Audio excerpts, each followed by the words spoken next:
This is it, baby! Eagles Commanders in-depth preview. Fran Duffy in studio. Zack Berman in studio. Bo Wulf here, making a mess of things. It's all coming up next on the PHLY Eagles podcast.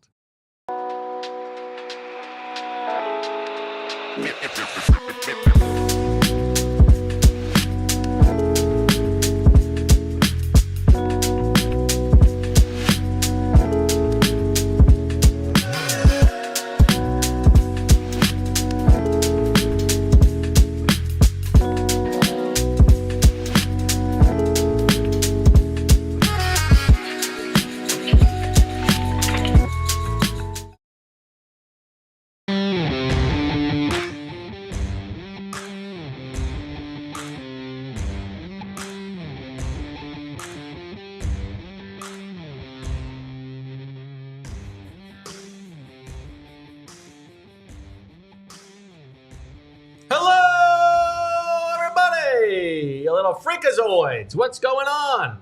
Welcome to the PHLY Eagles podcast presented by Bet365. Download the Bet365 app and use code PHLY365 when you sign up, whatever the moment.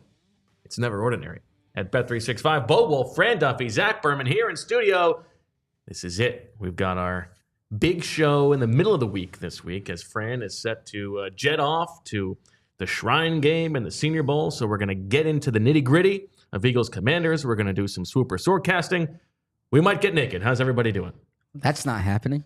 Yeah, won't be doing that. Yeah, it is. I said might. Just to make sure, so everybody's okay. It's the Shrine Bowl, not the Shrine game. That was an official change they made just a few years ago. You know what? You're out of the game. I know. I get it. I lost the episode. Yeah. Frisco, Texas. That's exciting. Frisco, Texas. Yeah. So heading down to the Star. Now the practices are being held at North Texas University. Okay. Or University of North Texas. I think it's UNT, yes. right? So at North Texas. All right. So now Zack has won the episode. You and I have made mistakes this early. It's now Zack is the winner. Green, right? The mean green, the Fighting Joe Greens.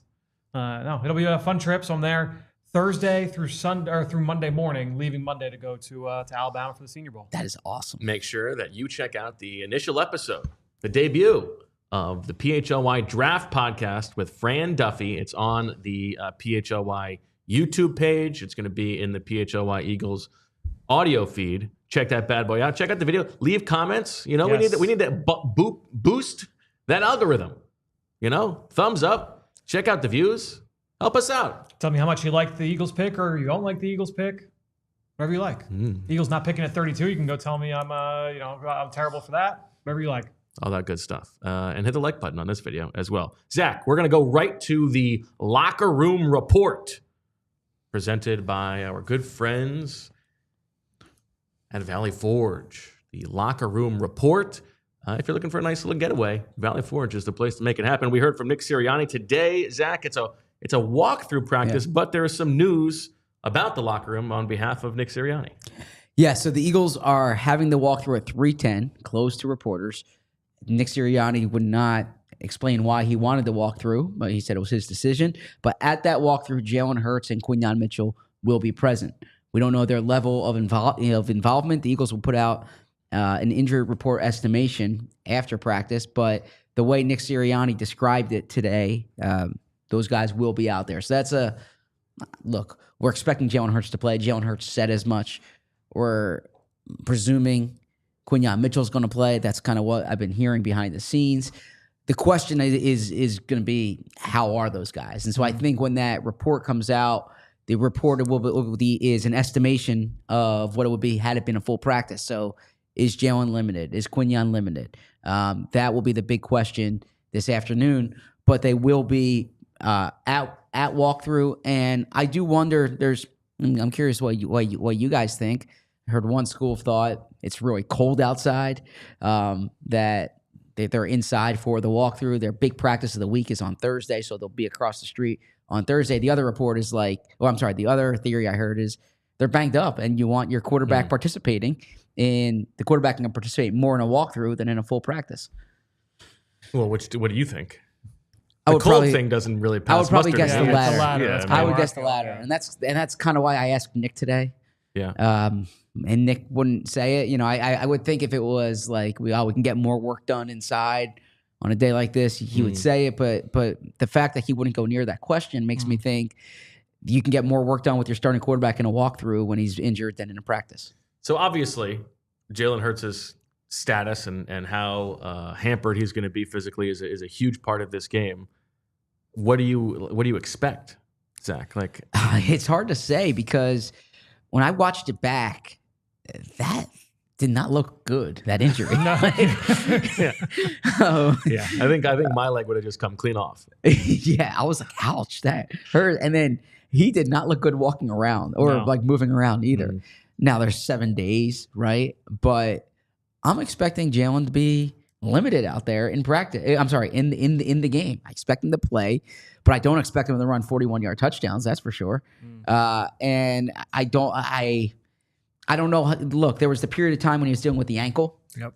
In 2021, and he was limited moving. Last year, he was dealing with a knee.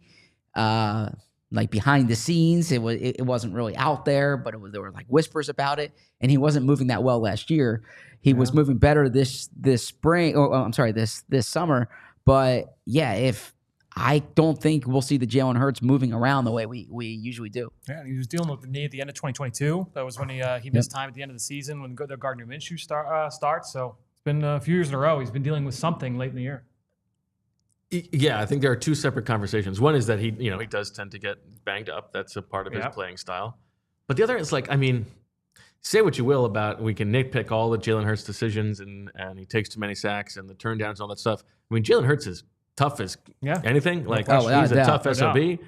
And so even if he is hampered in this game, I think he's gonna tell them, like, you gotta call the game plan like we would like I can run. Like I'm going to be willing to lower my shoulder, and I need to be part of the running game if we're going to have as successful an offense as we're going to have. And so I'm kind of expecting like not the normal Jalen Hurts necessarily, but I'm expecting him to want them to have the full playbook. I think there are going to be times when he's like hobbling around, but still scrambling for first downs. I think it would behoove them in the opening script to have like that QB counter read in the first like 7 or 8 plays. Right. Show that we're doing it. Yep. Or you do the rope-a-dope. You do like what you would be a read. You hand off. You make them think that they're crap, and then all of a sudden drive 2 or 3. Then you pull. I am not left-handed. I think if you were an OC, you'd be more of a rope-a-dope guy than tease him at the beginning. Well, I don't get it. It's not a joke. I'm saying because you're trying to outthink. And you would be like trying to win the game. Ahead. Yeah. Okay, I could see that. I guess. I mean, the Eagles basically built their entire opening script around like not trying to score for most of the season. But 2 touchdowns on the opening drive. In concerning. Yeah, right. All right. Anything else from Sirianni, Zach, that is worth sharing, or anything else from the locker room on behalf of our friends at Valley Forge that we should tell the people about before we get into the nitty gritty of the matchup?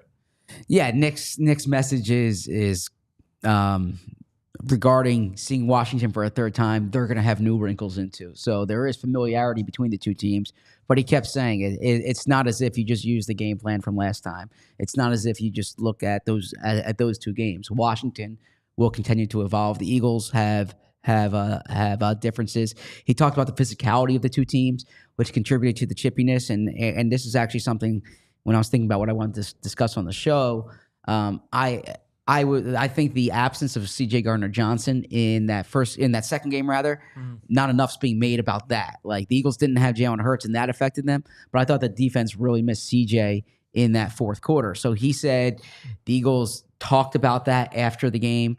We haven't really seen those egregious or the personal fouls of that variety since then, but that's going to be something to watch here. These are two teams that don't like each other. Yeah, it's going to be spicy. I think early on. Yeah, I agree. Yeah. So he said though, because he was asked if that's more focus. He said that was already addressed, but he thinks the physicality of Washington contributes to that. And it was to the point that thereafter, with Tristan McCollum filling in for CJ Gardner-Johnson, he was no longer the third safety. Like after that game and that second half, Vic Fangio was like, all right, it's going to be Avonte Maddox as the third safety. That's a good point. Yep. Yeah, and then other than that, it's just it's more color on this player and that player. But I think that's the big news from Nick. And then we will hear today during the during the championship week, they have press conferences for players. So you'll see your high-profile guys, your Saquon Barkleys, A.J. Browns, will be at the podium or at the lectern. Well, we can call it. They're on the podium. I assume they'll be sitting up on the podium. When they had Doug, they used to stand at a lectern. Right. But with Nick, they're up on the podium. So on the podium. And they're not sitting on the podium. Sitting on a chair on the podium. Sitting on a chair on the podium. Yeah. Well, the chair is not. It's not on the podium. Yeah. That's the stage. Okay. And then the chair. Yeah. And then the podium above it. And then the okay. So right?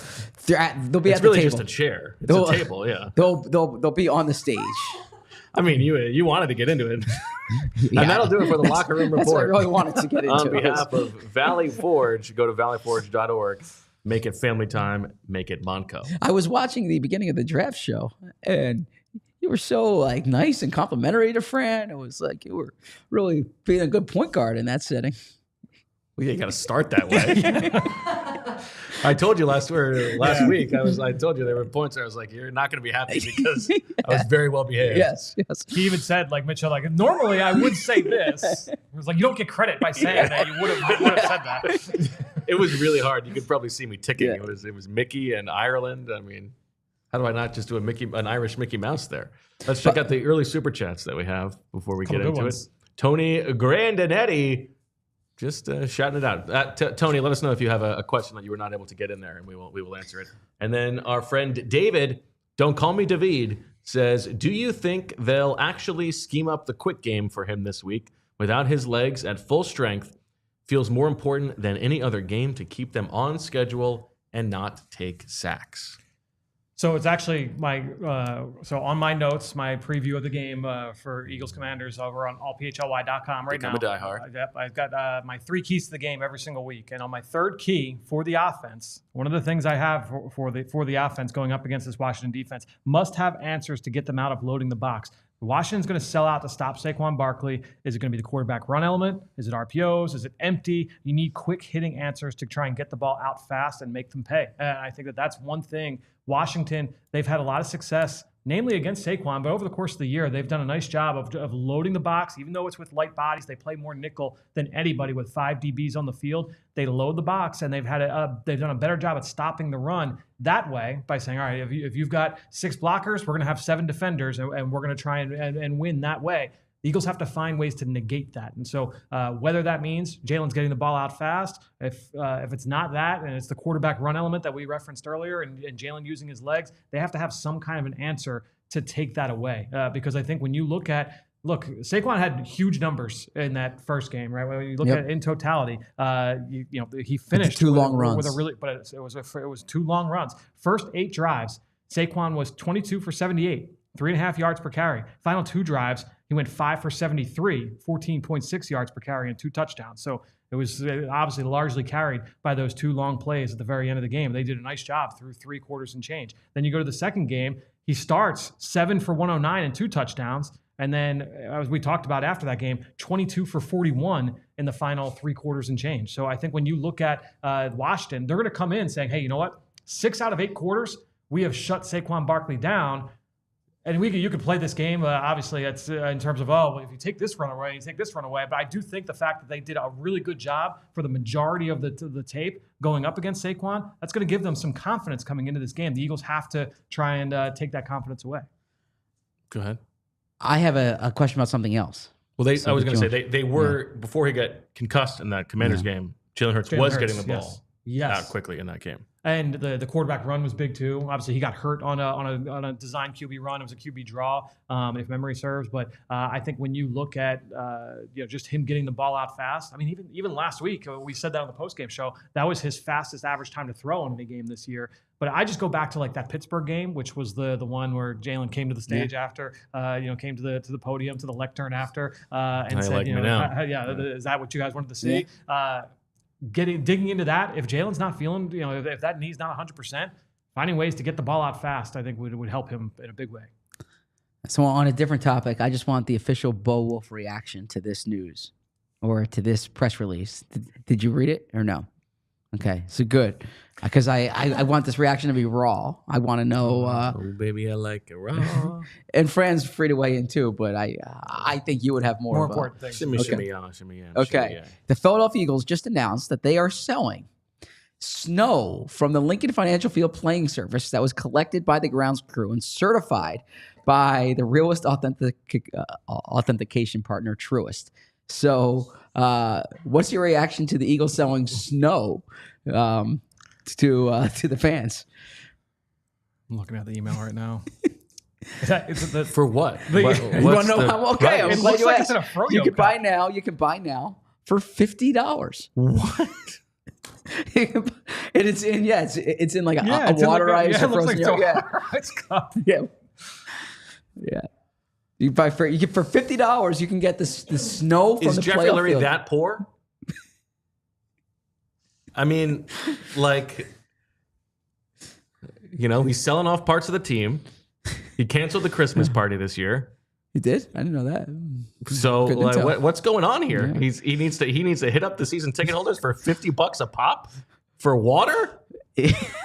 Well, so also, but actually, I thought you would find this interesting because they do have this website where they've been selling stuff this year, and including like grass from games. But they even sell the press box game notes. Okay. And the press box game notes from the Carolina game is sold out. Someone purchased it for $24.99. I just don't know how the snow will be shipped using dry ice to maintain its natural state during transit.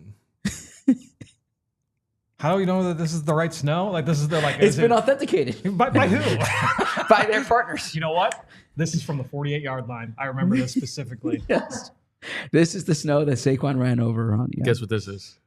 This is also snow. This is I'm gonna drink some snow. This is gonna be $50 snow. This was from the 33-yard line. Oh man, what the hell? Don't let it ever be said that you were not the one getting us off football topic. True. Though. I saw the email. To and be I was fair, like, this was worth. I need Bo's reaction to the snow. Like if they've done this before and I haven't brought it up like with different things, but I thought the snow was something that raised to the level where I needed your reaction. That is so craven. I mean, come on. Like that means that as the Eagles are celebrating that amazing win that they almost lost, someone's calling down to the grounds crew like, hey, before it melts, get that snow so we can pile it up and sell it to these suckers.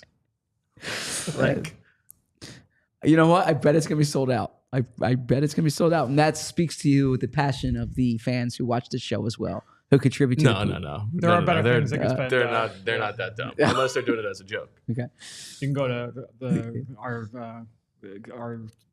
swag at PHLY.com. A better use of $50. There you go. Yeah, stop supporting the billionaire cash grabs. No more Sixers tickets. We'll get to that too. Super chat from Musa, who says, was Hurts badly concussed during the first Washington team game? Weeks 1 through 10, Hurts below 200 yards 3 times. After that first Washington game, only 1 above 200. So I will chime in here because I vividly remember saying after the second Washington game that I actually thought he looked worse the first Washington game than the second one in terms of when he got up. And if you remember, he went through the concussion testing. He said he passed protocol. That was also when he made the joke when he was asked about what happened. He says, I don't remember. It's probably not a good thing for me to say right now. Right. But look, the league, there's a lot of things we can be skeptical about the league on. They do try to, in theory, at least be pretty buttoned up with concussions. Like you can't have a concussion. It's out of their hands. Yeah, like it is a third party. Exactly. Thing. So Right. he passed the test in that Washington game. Did you actually read the press release, by the way? Oh no! I saw the headline of the press release. If you buy 2, they throw in a tub of air. Is that from, right? From the game. Oh, yeah. I'm just saying if they Where was the air scooped up though? Was it like from the locker room? Yeah. I don't know. Dude, there's different price points for the air. Hopefully I'll tell not you. near PG's locker. Yeah, you don't want that. I'll tell you what, if they win the Super Bowl, even if they win the championship game, Yeah. fans are going to have to give up their rent this month or take out a second mortgage for the confetti that they'll sell, because that will be We should start doing this, huh? If the snow's $30, the confetti is going to be $100 a piece. I mean, literally, you could have scooped up some snow on your way out of the stadium. Nah, my integrity, I couldn't do that, but I could sell parking lot snow. Yes. This is gross. Just gross stuff. It's a weird one. I didn't mean to get us off track. I thought that would bring up a good laugh. I didn't think it would throw you off your really dark. mojo. It's really dark stuff. Would you like me to pick up here, or should we hear from our advertisers? I don't know. I did not see it going this direction. I think we have another super chat that we're supposed to get to. Rohit says, rather have Pickett-McKee over Hurts with no legs, given how bad passing game has been. Well, I'm curious your guys' thoughts on this. I asked Nick Sirianni on Monday about why they are going with Kenny Pickett. He said McKee. He said McKee played really well. They thought Pickett played really well. They've gone with Pickett all year. His indication was there was nothing that happened in the game from Pickett that would make them change it. Now, he did suggest that McKee made them think. He said it's a hard decision with how good McKee played. My question to you is this. Paris Campbell did not get in this past game. Okay, he was a DNP. Bryce Huff was too, but Paris Campbell was a DNP. Do you think the Eagles would dress three quarterbacks? Have three quarterbacks active, so you have the option of going to McKee if something were to happen to Jalen, and it's not just an emergency situation, but you have that at your disposal. I've been thinking about this. I don't really see the reason to do that. Okay. Because the rules are, right, if you go to the third quarterback, the emergency third quarterback, that the two can't go back in, but the one could, in theory, right? Right. So the situation is so specific where Jalen would have to be out.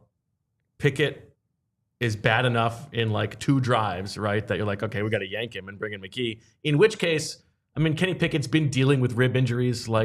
You could just say that he's hurt, and then he can't go back in the game if McKee gets hurt. Yeah. So I don't think that there's reason to mess with the game day roster for it.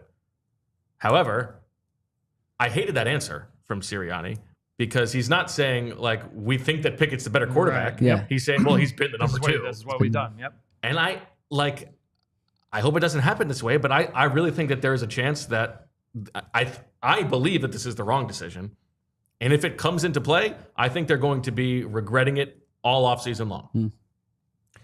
I think it's one of those things where, and I'm not saying that this is definitely it, right? But if you have the idea that you're going to trade one of the two in the spring, you're going to try and trade. Totally. Ideally, you would try and trade Kenny Pickett. If you put Pickett as your 3, you can't put out that signal. That tanks his trade value. I totally agree, but you can't. Well, I know. You're from the Super Bowl. You are towing a line. You can't put that ahead of the now. I know. Right? Yep.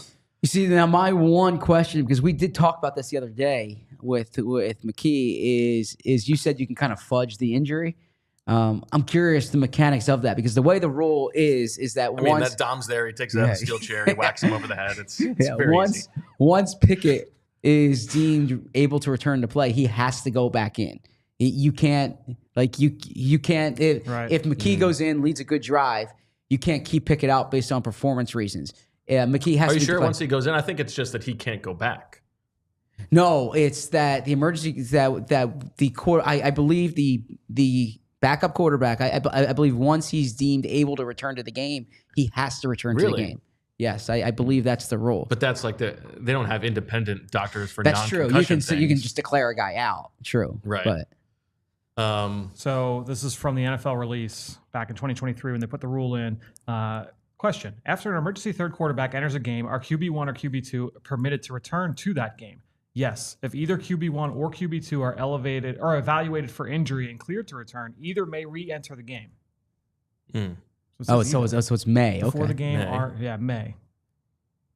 Can the emergency third quarterback enter a game after coaches remove QB1 or QB2 for poor play? Parenthetical coach's decision says no. The emergency third quarterback cannot enter the game due to club benching QB1 or QB2. Yeah, there's a whole bunch of stuff there. But I just think that I would rather have the third quarterback dressed than the fifth wide receiver, active than the fifth wide receiver. What if the long game is, you mentioned like Dom's got, Right. Just take out of your back pocket. You've got a little container full of snow. Yeah. Put that in front of Pickett. He slips. Yeah. Now Tanner McKee's able to come in. Yeah. That's not bad. Yeah. The best $30 you ever I spent. mean, listen, I think it is $50. I think it is. I think it's risk aversion. It's like it's this guy has played in games before. This is why if he's he here. has to get thrown in the middle of a game, he's run the operations and stuff before. But I think they're making the wrong evaluation. But certainly they know more and have thought about it more than I have. I'm curious to see. Yeah. I mean, I hope for Eagles fans' sake that it doesn't come to that. All right, quick break, and then, I hope we're going to talk football, but Zach's going to keep trying to get us off track. I will not try to get us off track. I promise you. Our friends, of course, at Bet365. It's never ordinary, never, not once, not for 1 second.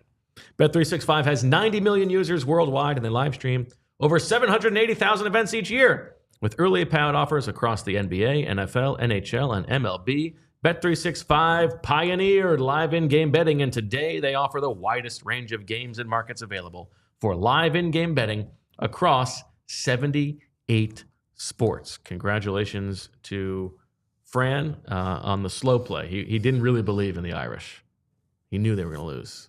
So good job by Fran. Just enough to not have you do the accent. New customers can get $150 in bonus bets when you bet $5, win or lose. Sign up, use the code PHLY365, deposit $10 and place a bet for $5 to get $150 in bonus bets if your bet wins or loses.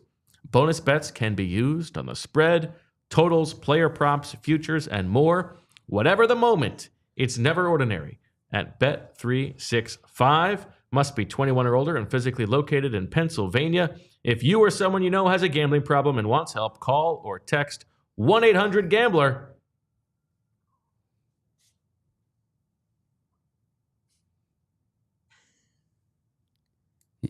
Is that the end of the ad? Must be 21 or older. No, I already said that. Yeah, I already did it. I was waiting for. This is the thing we've talked about where there's the So it's really cold outside. We know that, and I haven't been wearing my snow hat or my winter hat. And I was having a conversation with a few people today who were bald or balding, and they were like, "No winter hat." And I was like, "Well, the thing is, once you commit to the winter hat, you have to keep it going." And they're like, "Yeah," because then you have the hat hair, and they're like, "Well, that's so vain." And I'm like, well, I have a show coming up. I can't have that hat hair for the show. Anyways, this is the kind of thing you can think about. If you have a full head of hair, and you can have a full head of hair by going to Glatt Hair Restoration by Morgenstern Medical. So you must be wondering what this is. Well, Glatt Hair Restoration by Morgenstern Medical. It's now part of the Morgenstern Center. It's under direction of renowned plastic surgeon Dr. Ken Morgenstern. You might want to know what makes them better. Well, it's the same peerless approach to care, same expert team, same unmatched Glatt system, same state-of-the-art location, same stellar results. But under the direction of Dr. Morgenstern, a highly respected plastic surgeon, each member of this exceptionally trained team brings 30 plus years of industry experience. Hair restoration is all they do. So by the end of this hair restoration, you can have all the hair you would want. Anyone can buy equipment and say they do hair restoration. Only Glatt Hair offers decades of proven results using an innovative approach and delivered by leaders in the industry. Glatt Hair can help during all stages of hair loss with leading-edge treatments for prevention and restoration, including laser light therapy, non-invasive TED treatment, vitamin supplementation, topical and oral medications, PRP and stem cell restoration, and hair restoration surgery. Glatt Hair isn't just about restoration, it's about innovation. Their breakthrough treatments really do dramatically change lives. Change your hair, change your life. Bald is now optional. If you want to improve how you look and how you feel about yourself, Glatt Hair has the right treatment for you. Regain your confidence. Visit GlattHairMCTR.com or call 610 980-4000 to get started. Good comment from Idiot Sandwich, who says, imagine you were one of the people talking to Zach this morning and you have a receding hairline and all of a sudden you hear him putting you on blast on the show. Sorry about that. You know what? I was thinking I met with a guy this morning who's going bald. All right, I'm sorry. I was trying to think of like, I didn't mean to use that read as a way to like talk about my hair. As I was saying it, I was like, this probably. And then you framed it as, well, I have to think about my hair, and if you want to be able to have these really interesting thoughts. Sorry, I was just trying to have a creative. If you want to have a big old brain like hair man me. I was trying to make it an organic read. Okay, I could have gone with. There was I was also thinking of going with the fact that they tagged us on Instagram with all our ad reads. I should have been. I could have gone that.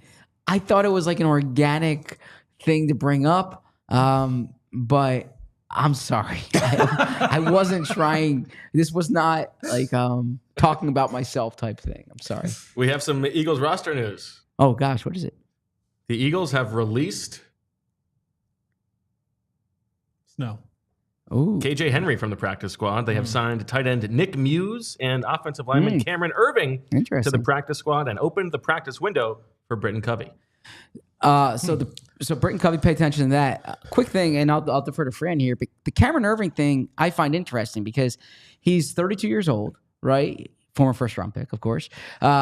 Plays every position on the offensive line. I wonder if maybe they prefer him as a backup center than Brett Toth, or if that's kind of the reason behind it. Because Jeff Stoutland has anything to say about it. No, but I'm saying you wouldn't bring a 32-year-old to your practice squad unless like you had plans of having him potentially active. I think you would. I think it's if Brett Toth gets injured. Oh, okay, yeah, right. Okay. It's like you had Jack Driscoll go down, who was your game day, can play all five positions if necessary. Now you have Brett Toth who can do that, and they want to make sure that they have a backup for every single spot on the roster heading into the Super Bowl. And if Brett Toth hurts himself this week, then you have a guy in the building who could be the backup to the backup on game day. That's my only. That's my read on it. Yeah. And then Nick Muse was a 2022 7th-round pick out of South Carolina. William and Mary before that. I feel like he was like 26 when he got drafted. He was as Bo likes to say, an old. As Zach likes to say, the hairline may have been receding at that point. I'm never going to live that at retail. Yeah. But yeah, kind of a do everything tight end, more blocker than receiver. You said 2023? 2022. And Zach, you intimated a couple weeks ago that the Eagles might have their eye on a Brandon Graham return. What did Nick Sirianni say about that today? He was not going anywhere near your question. Good question by you. He wasn't going anywhere near it. I would pay attention to this if the Eagles win the Super Bowl. If the Eagles make the Super Bowl, if they win this weekend, I would pay close attention to Brandon Graham practice a window opening up next week. I mean, what a story, man! Yeah, it'd be awesome. Yeah, seriously. Maybe that was the move, Bryce Huff move, but there you go. All right. Super chats aside, let's get into this. Do you want to start on the Eagles offense or the Commanders offense? Whatever floats your boat. Let's do Commanders offense first, because I think that's the juicier thing going on here, aside from Jalen Hurts' potential injury. Vic Fangio, you've got this matchup between the crusty veteran who's seen it all and the hotshot rookie. Yep. Who might be the best rookie quarterback we've ever seen. Who do you think playing a third time favors? Probably the veteran. I would say probably Vic Fangio. Okay. It's a good question, though. This offense is operating at a really high level right now. When the Eagles met them in Week 16, Daniels had come on. He was starting to trend back towards playing the way that we. Right. It was like that little middle between the first meeting and the second meeting was when he had taken a little bit of a dip. Yep. He had that rib injury. Yeah. And then so he was still a little shaken up for the Eagles game. There was a little bit of a downward trend for probably like 2-3 weeks there. And then he started to spike back up, and now, he's been outstanding. He's playing at an extremely high level. We know what he can do from an athleticism standpoint in terms of him as a scrambler, as a designed runner. But can make every throw. He's thrown with touch and with accuracy to all three levels. All the downfield throws. He's been one of the best quarterbacks in football in terms of attacking downfield. But to me, that's one of the things that stands out to me about this Washington offense is that there's just a lot that you have to spend extra time to prepare for if you are Vic Fangio, if you are this Eagles defense. You look at it and you're like, all right, it's a vertical passing game. It's a lot of downfield concepts. But when you look at his average depth of target and how often they push the ball down the field, it's not as high volume as other offenses, but it feels very vertical. And the reason why is that it's a lot of RPO. It's a lot of empty. It's a lot of screens. It's a lot of pony with two running backs on the field and Austin Eckler moving around. They're number one in the NFL in terms of that, and they're very good at it. Austin Eckler had 8 catches in that Week 11 game against the Eagles. So they do a lot of different things that you have to prepare for. It's more condensed sets than what we've seen from a Vic Fangio or from a Cliff Kingsbury offense in years past. So it's just a lot to prepare. You have the downhill run game with the backs that has been effective for the majority of this year. The QB runs with Daniels. Him as a scrambler. There's just a lot of separate little buckets of coaching points that if you're a defense, all right, we got to cover this, we got to cover that, we got to cover that. It's not a simple offense to prepare for. And so if you're Vic this week, where does it start? I think you want to make sure. Look, they blitzed a lot in that game in Week 16. Contextually for the Eagles, it was one of their highest blitz rates of the season. And was that the game where he was asked afterwards? And he said we just weren't. So I was going to pull that quote up because I asked Vic and he basically said it wasn't working. With their 4-man rush. Yeah, they've got to be able to find ways to be able to get home without blitzing. I've got some numbers in that sheet, in the preview sheet, what Jayden Daniels has done against the blitz. He carved the Lions up against their blitz package last week. The week before against Tampa Bay, Todd Bowles sent a bunch of rushers after him, and he carved them up. He's been one of the best against the blitz all season long. And it's not just, he can get out of dodge and make plays. As a thrower, he has been outstanding. And so I think creating pressure on Jayden Daniels without having to blitz, that will certainly be big. Now, they're without Sam Cosmi, and Cosmi has been their best offensive lineman throughout the majority of the season. He's a guy who's been their starting right guard that, honestly, when they left him one-on-one against Jalen Carter, which they were happy to do on a lot of occasions in those 2 games, he did a really good job against Jalen Carter. I think that's something where, all right, they're going to have to put Trent Scott in. Trent Scott cannot block Jalen Carter one-on-one. They are going to have to give him help over and over, consistently against Carter. And so now that becomes big for Nolan Smith, for Milton Williams, for Josh Sweat, for Moro Ojama, for that entire group up front. Those guys have to win one-on-one because Jalen Carter is going to be getting the center. I don't want to say every single play, but on most plays, Jalen Carter is going to be getting extra sets of eyeballs. So I think at the end of the day, it comes on Milton Williams and the rest of that group. They have to win one-on-one. They've got to get home to Jayden Daniels. You've got to be disciplined with those rushes. When you do get home, it's very big from that standpoint that they don't have to blitz, don't make Fangio have to send those extra rushers at Jayden Daniels. Yeah, this is the quote from Christmas Eve, and actually the question was from Jeff McLean. It was, why did you feel the need to blitz more than you have typically? He said the quarterback was scrambling. We weren't quite getting the necessary 4-man rush pressure that we needed, so that was why.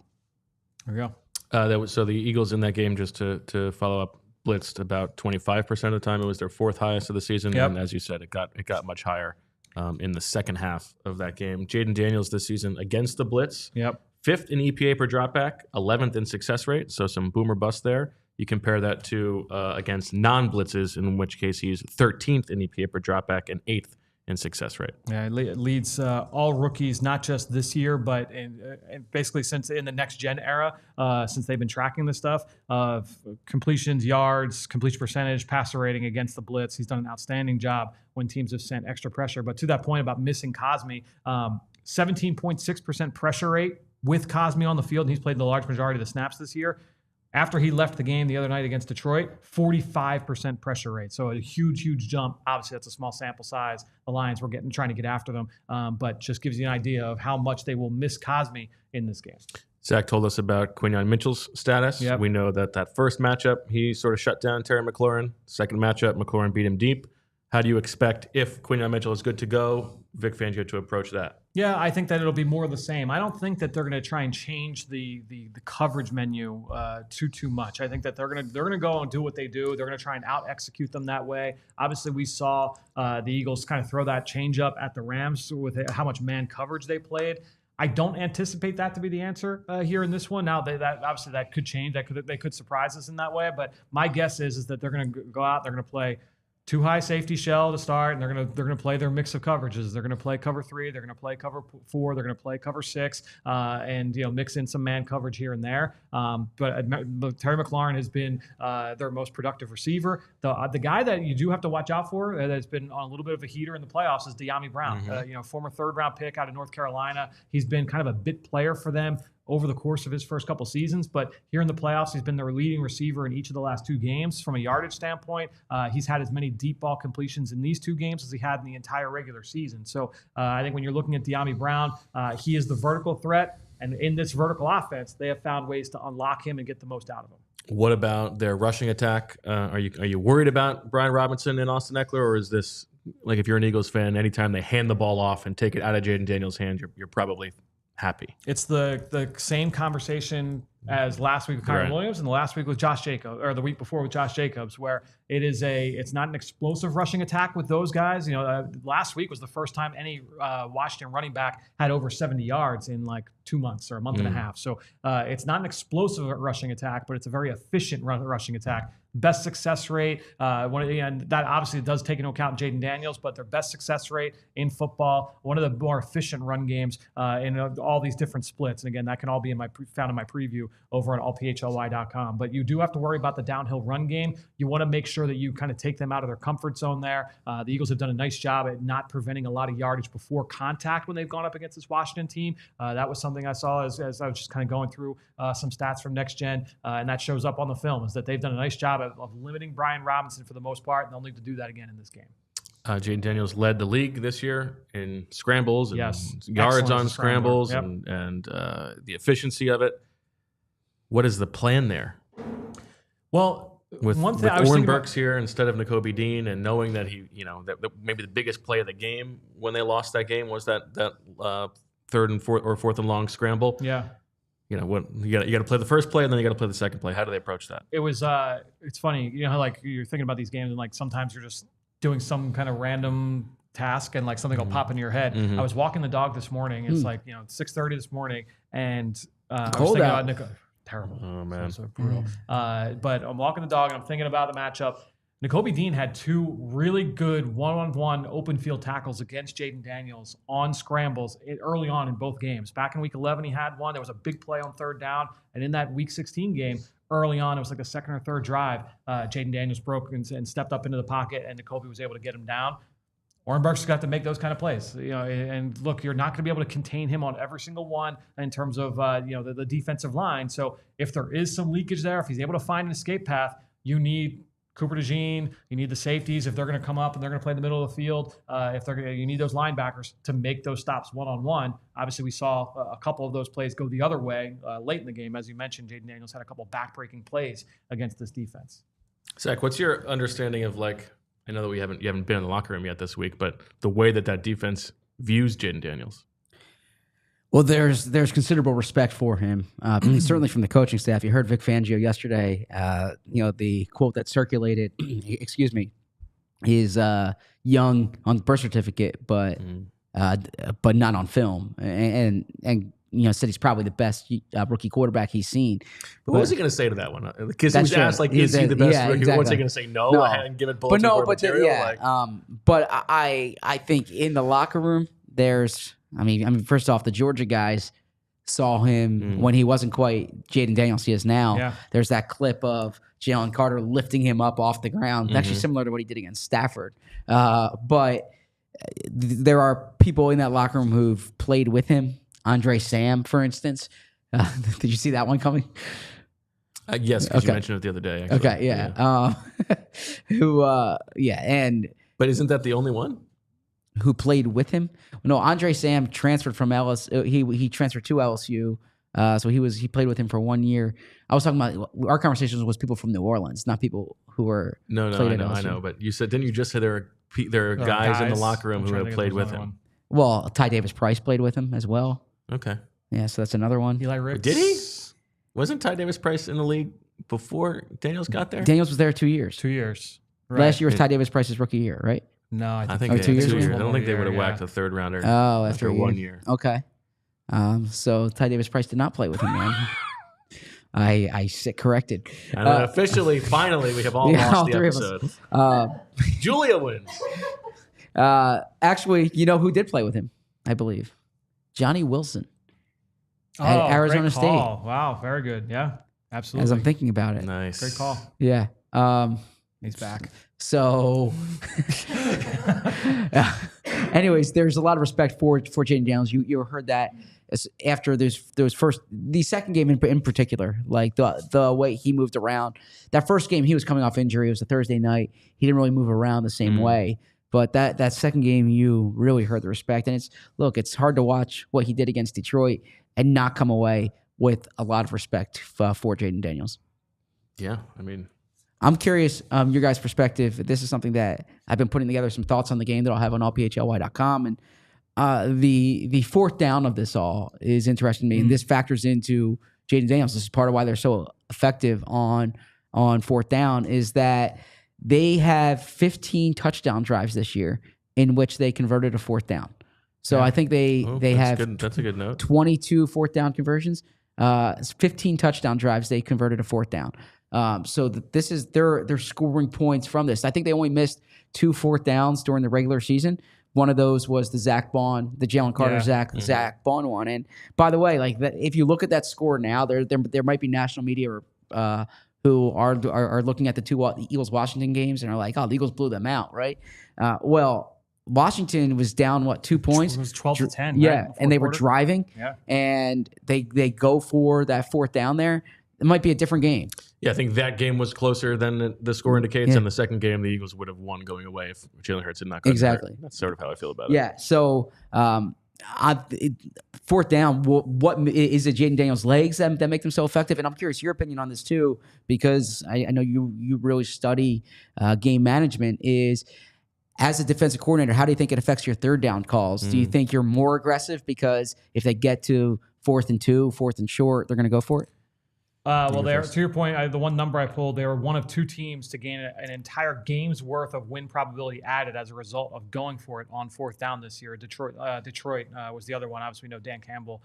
They've been extremely aggressive on fourth down. But I think when you look at Washington and the big reason why, I think Jayden Daniels and that playmaking ability. It's funny that stop that you mentioned there. That was he's under center. It's going to be play action rollout, and he's got the ability to either throw it or run it.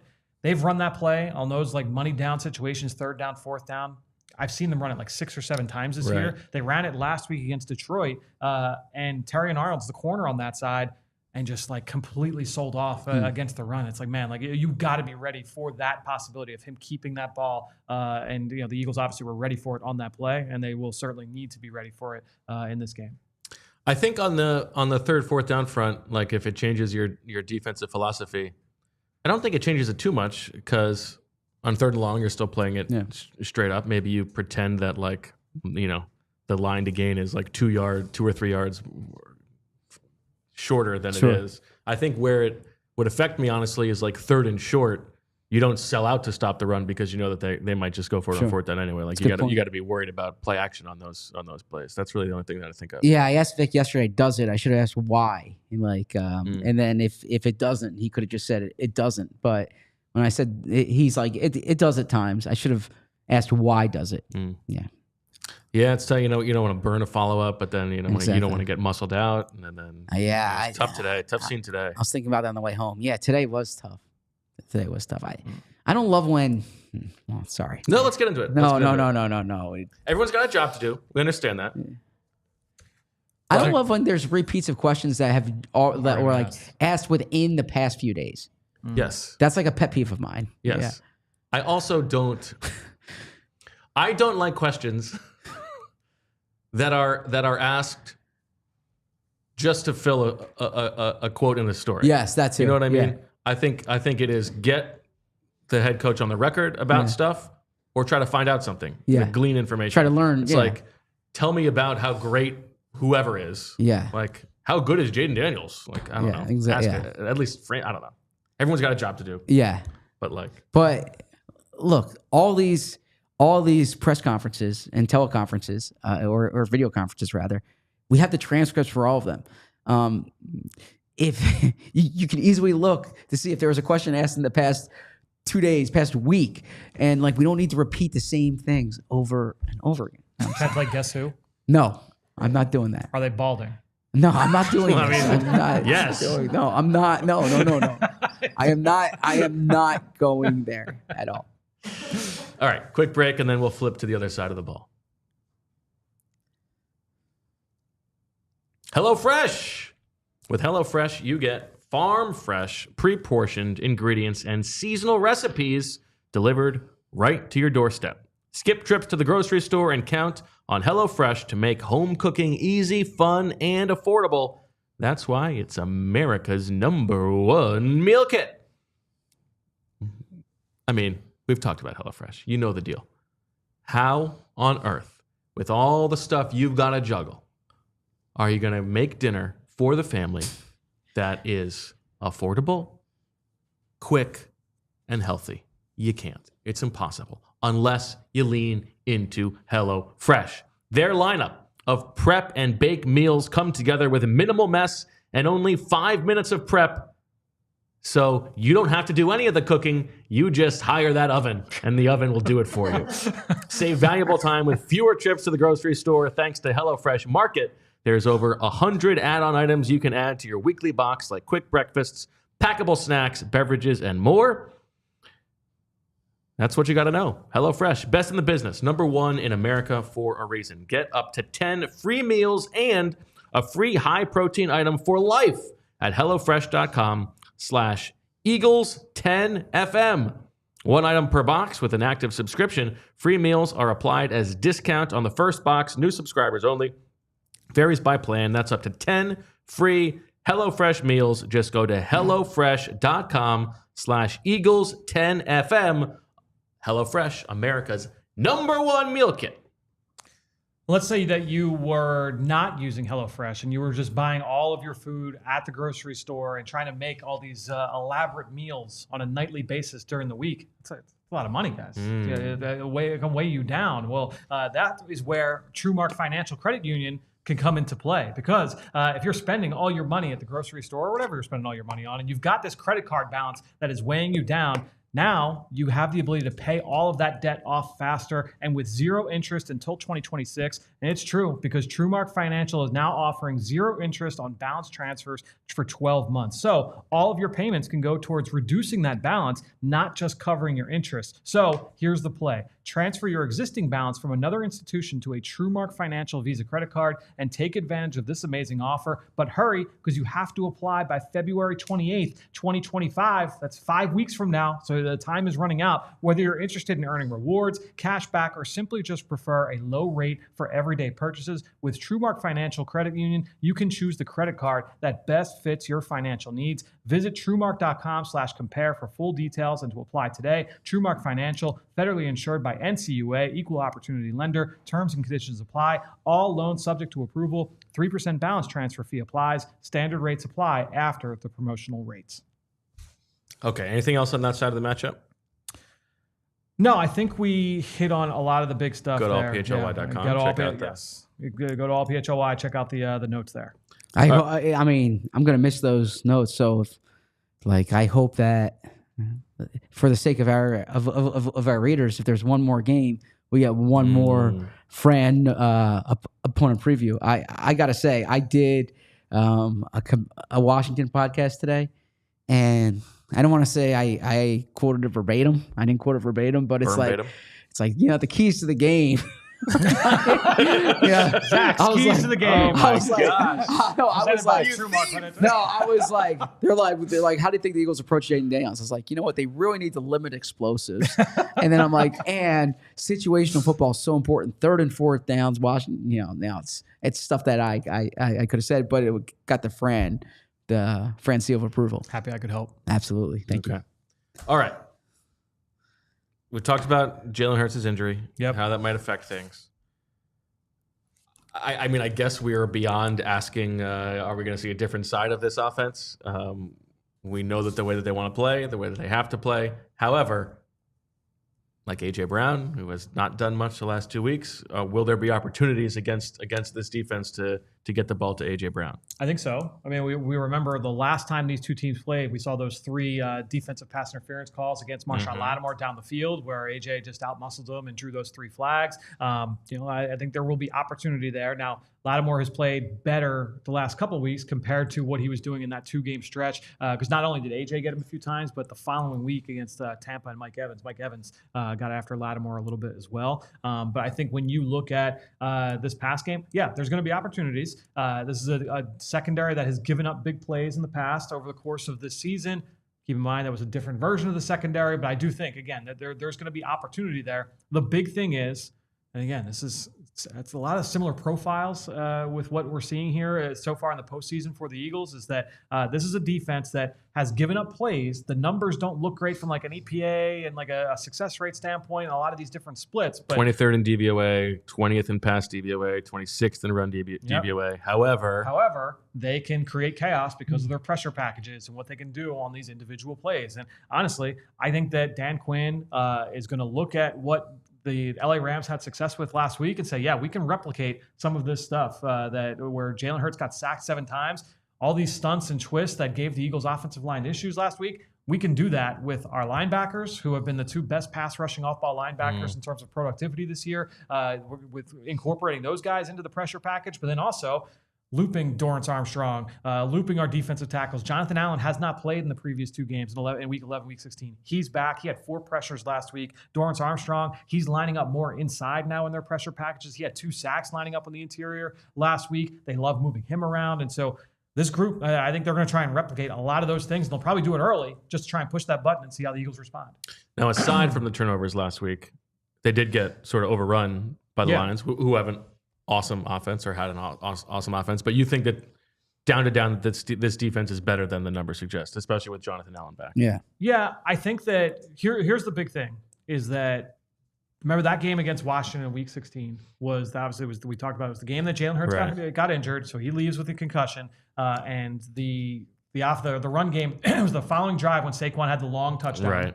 And then after that, Saquon didn't do anything.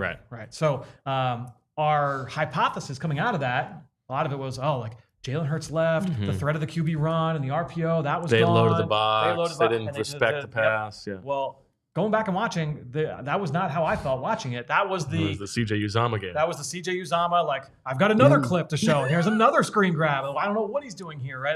That was that game. But also the offensive line did not perform admirably well either. They didn't shower themselves in glory in that loss. And so Mekhi Becton has got to play better in this game. I think when you look across the board, the offensive line all kind of shared some blame with that loss going up against Washington. And it wasn't necessarily as much, they tried doing the RPOs with Kenny Pickett and they didn't respect the QB run element. Now, if Jalen Hurts is in there and has the ability to run the ball, that certainly adds a layer. But we hit on that earlier. They have to have something to take away Washington's ability to load the box, and that just be their only solution to stopping this run game. I have wild NFL news for you. Brian Schottenheimer. No. Jason Witten. No. What? The Jags have just decided to fire Trent Baalke. I mean, I get it. Mutual parting of the ways. Shad Khan has the utmost respect for everything that he's done for the organization, but they've decided it's time to part. Well, look, they weren't getting head coaches because of him. Right. So Shad Khan could want him as the GM, but it was hindering their ability to attract head coaching talent. So I think that job just became considerably more attractive. What a funny thing to say, but it's true. So I watched the press conference afterward with Shad Khan and with Trent Baalke. It was very awkward. But the reporters, I remember John Shipley asked multiple times in that press conference, did you give thought to cleaning house? Yeah. And Shad Khan took it as we can't fire all 70 people. And it was no, we're talking about the other guy that's on this press conference. So we're talking. Did you think about firing both guys? Well, to be fair, when Doug Peterson was fired, that was the first question Jeffrey Lurie got was why was Doug Peterson fired but Howie Roseman retained? So. I would say that Howie Roseman's resume and Trent Baalke. I agree. I'm just saying. Thank you for watching on Fast. We got a lot more to come on this episode. Check it out on allphly.com, the PHLY Eagles podcast. I mean, that's very funny, and it's also they now wasted the first cycle of the search. Liam Cohen pulls out this today. But look, if you're on Al Cowlby watch, That's the GM job that's now opening because it sounds like the Raiders are going to hire John Spytek from Tampa. It looks like the Jets are closing in on Newmark from Washington via Detroit. Tennessee. So that's the last one. That's the other thing too, is that now that they've made this move, they've missed out on the top three, quote unquote top three, the first three GM candidates off the board. Wow. Very funny. Okay. Back to this matchup. Yeah. It's funny that Schottenheimer, because Schottenheimer at this point wouldn't even be that surprising. It's just kind of what's expected. But, by the way, credit to Joseph Hoyt from DLLS. He's been all over that. It's awesome to see. Yeah. Good work. Love it. And you, good for you. You nailed DLLS just now. I know. I've been working at it. I've been working My at it. man. Yeah. Nice work. Oh, we're all getting along today. This is nice. You see what a little snow sail could do for everybody?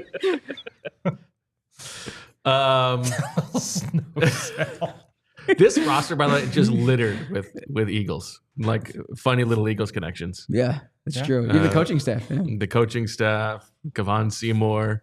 If for some reason the Eagles don't Aneem win, Danquah, by the way, Good Jones. If for some reason the Eagles don't win this game, okay, we are down at the Super Bowl anyways, and like Super Bowl media night with Washington, there will be some fun Wolf stand candidates here. So or some fun. I just want to recreate the Zach Ertz. If the Eagles go, if the Eagles lose this game and the Commanders go to the Super Bowl at media night, I will ask Zach Ertz, how does it feel to be at the Super Bowl even though you didn't do anything to contribute? But you know what? Zach knows you, so I think he'll play along with it. Yeah, like Zach Ertz, like you can approach him about the peeing sitting down, peeing standing up, and he'll play ball because he knows you. Yeah, I'm not going to repeat the bit. Okay, sorry. My favorite thing you did was before it was actually while we worked together. It was when you did the ads for Zach Ertz, the Hertz ads for Zach Ertz. Yeah, the UPS, which got back to him. He enjoyed that. Yeah, exactly. That's what I'm saying. He appreciates your. Honestly, that was a good ad. They should have made it. Okay.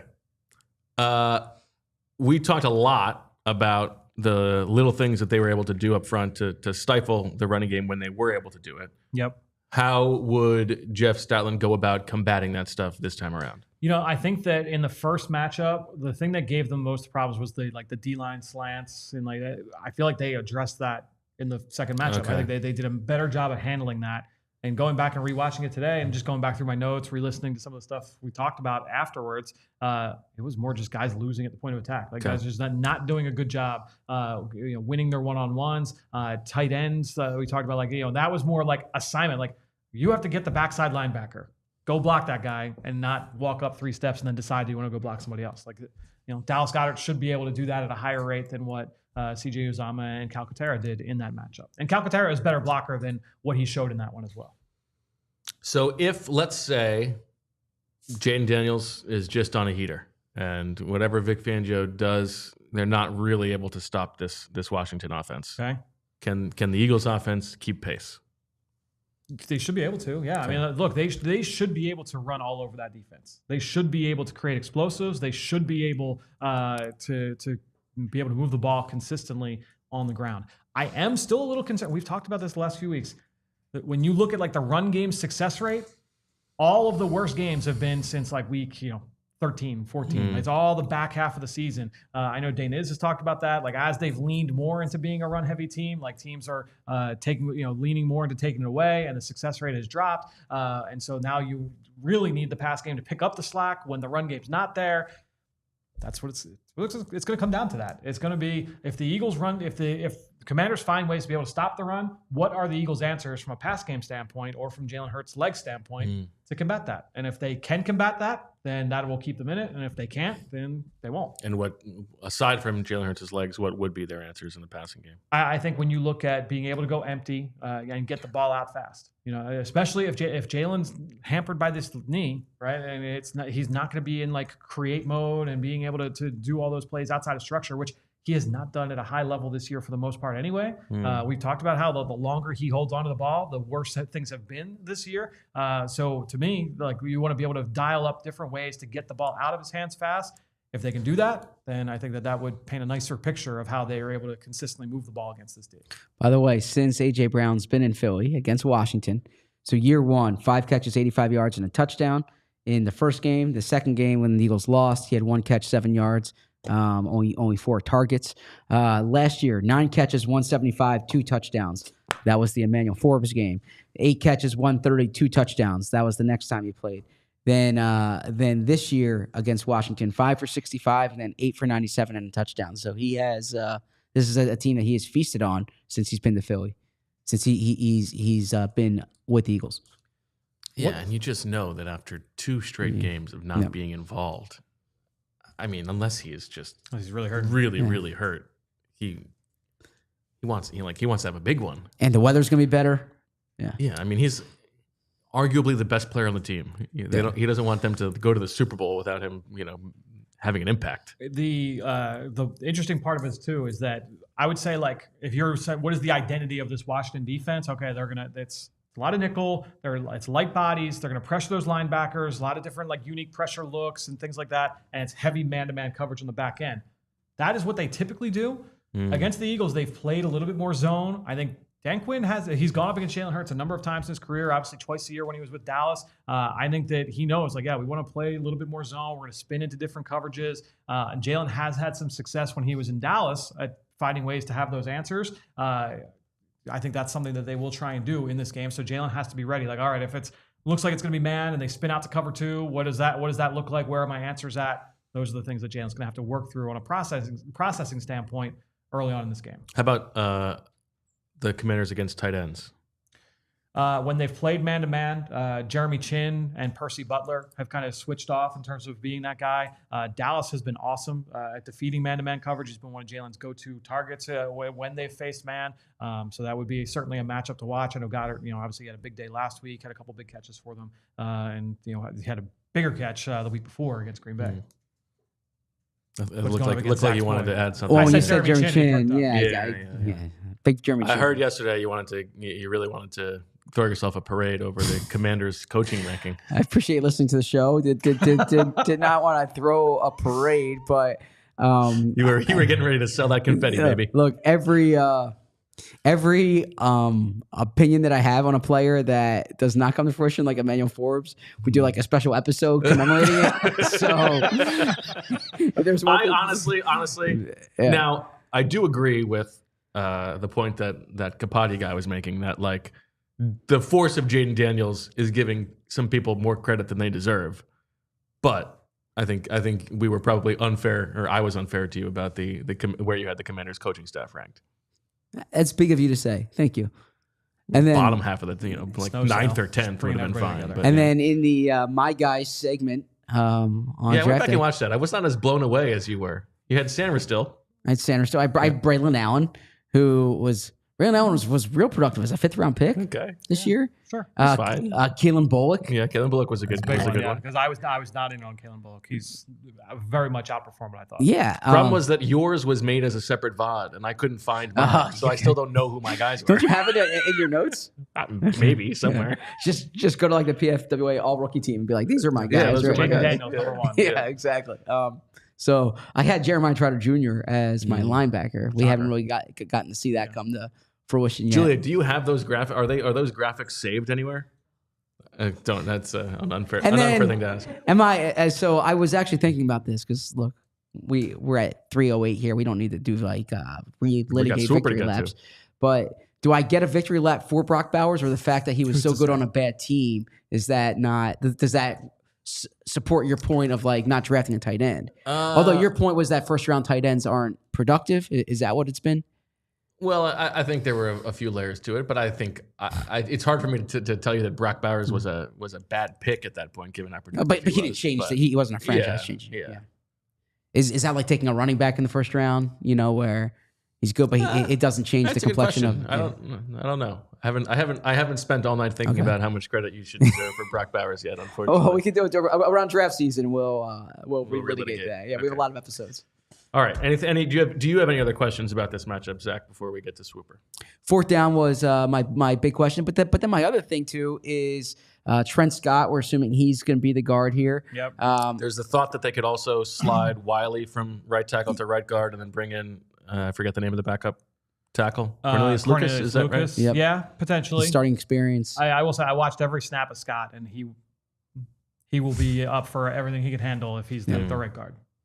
I just look at I look at this Washington team, and maybe I'm just biased for thinking this way from covering the Eagles for 13 years, but I always look at the lines of scrimmage first, and they're not good on either line of scrimmage. Now, their defensive tackles are really good, 2 blue chip D tackles, but they don't have edge rushers. They don't really have an offensive tackle, they don't have an offensive line. So I think the Eagles had the advantage on both lines of scrimmage. I've looked at every week I'll look through a lot of different stat packs and stuff from the different networks and just kind of comb through numbers and they're all the different trends.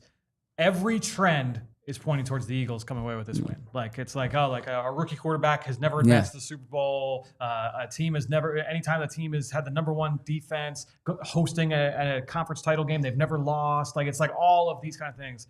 I just think the Eagles are just more talented. I think it's at the end of the day this should be a win. They should be going to the Super Bowl. It's just it's like facing, who was it?